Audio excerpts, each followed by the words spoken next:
कल्पना करो, अगर भारत कभी गुलाम ही न बना होता, न कोई अंग्रेज आता, न 200 साल का शासन होता, तो क्या आज का भारत बिल्कुल अलग होता? क्या हम एक महाशक्ति होते या कई हिस्सों में बंटे हुए? ये सिर्फ एक सवाल नहीं, बल्कि इतिहास का सबसे बड़ा क्या होता अगर है। 18वीं सदी का भारत दुनिया की सबसे समृद्ध जगहों में से एक था। दुनिया का लगभग 20 से 25% व्यापार यहीं से होता था। भारत के कपड़े, मसाले और कारीगरी पूरी दुनिया में मशहूर थे। लेकिन इसी समय मुगल साम्राज्य धीरे धीरे कमजोर हो रहा था और कई नई ताकतें उभर रही थीं।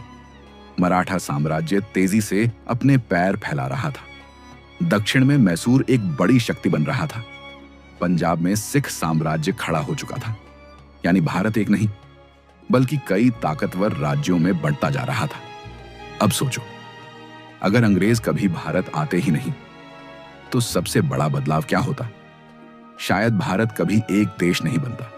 यूरोप की तरह यहां भी कई अलग अलग देश होते। हर राज्य अपनी शक्ति बढ़ाने में लगा रहता और आपस में संघर्ष भी चलते रहते।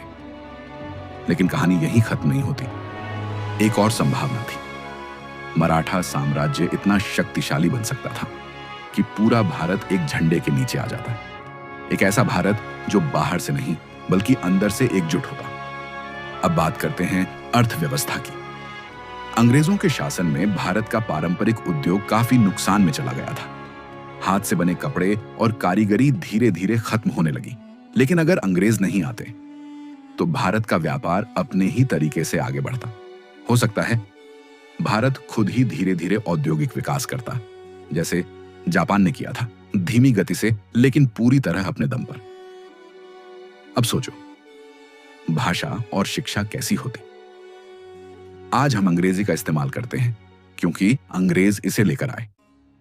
लेकिन अगर वो नहीं आते, तो संस्कृत, फारसी और हमारी क्षेत्रीय भाषाएं ही प्रमुख होती। हम अपनी संस्कृति से ज्यादा जुड़े होते, लेकिन दुनिया से जुड़ना थोड़ा मुश्किल होता। अब सबसे बड़ा सवाल, क्या भारत में लोकतंत्र होता? अंग्रेजों के जाने के बाद ही भारत में आधुनिक कानून और संविधान की नींव पड़ी। अगर वो नहीं आते, तो शायद राजाओं का शासन और लंबे समय तक चलता। लोकतंत्र आता, लेकिन काफी देर से।